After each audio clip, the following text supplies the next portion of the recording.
ગણેશ મહોત્સવ શરૂ થઈ ગયો છે ત્યારે રાજકોટ જિલ્લાના ધોરાજી ગામમાં ભગવસિંહજી બાપુના સાનિધ્યમાં ગણપતિ સ્થાપના કરવામાં આવેલ, જેમાં મહેમાન તરીકે પીઆઈ ગરચર સાહેબ હાજર રહી આરતીનો લાભ લીધો હતો તેમજ મુસ્લિમ સમાજના અલગ અલગ મોરચાના નેતા ચૌહાણ બોધુભાઈ, સલીમભાઈ, સબાભાઈ અને ઇનામી અનામી હાજર રહી ગણપતિની અર્ચના પૂજા આરતી કરેલ ત્યારે ધોરાજીની જનતાને અને ભારતની જનતાને એકતાનું ઉદાહરણ આપે છે ગણપતિની સ્થાપના કરવામાં આવેલી ત્યારે ધોરાજી ગામના સ્ટેશન રોડના આસપાસ રહેવાસી બહુ જ સંખ્યામાં ઉપસ્થિત રહી આરતીનો લાભ લીધો હતો। આ ગણપતિ બાવલા ચોકકા રાજા તરીકે પણ ઓળખવામાં આવે છે। આજરોજ હિન્દુ મુસ્લિમ ભાઈઓ અગ્રણીઓએ એકતાના પ્રતીક રૂપે ગણપતિ દાદાની અર્ચના પૂજાની આરતી કરેલ હતી, જેમાં ધોરાજીની જનતામાં અનેરો ઉત્સાહ જોવા મળેલ હતો। એક થાવ ને એક થાવ વર્ષ 2025 નું સુંદર અને ભવ્ય આયોજન આજ રોજ શરૂઆત થઈ ગઈ છે। આગામી 7 દિવસ અવિરત વિવિધ કાર્યક્રમની હારમાળા અહીંયા સર્જાવાની છે અને ખાસ રોજ સાંજે 7:30 કલાકે એક વિશિષ્ટ આયોજન આ વખતે કરવામાં આવેલ છે।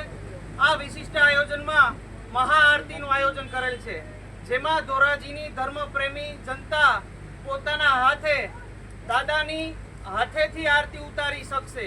અને આ સંદર્ભે આજરોજ આપણા ધોરાજીના પીઆઈ સાહેબ શ્રી ગરચર સાહેબ ઉપસ્થિત છે। એમની જ હાજરીમાં આજરોજ આપણે અત્યારે દિવસની પ્રથમ આરતી આજે કરીશું અને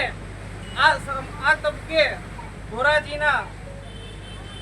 મુસ્લિમ સમાજના અગ્રણીઓ ખાસ સલીમભાઈ શેખ ભાજપ અગ્રણી,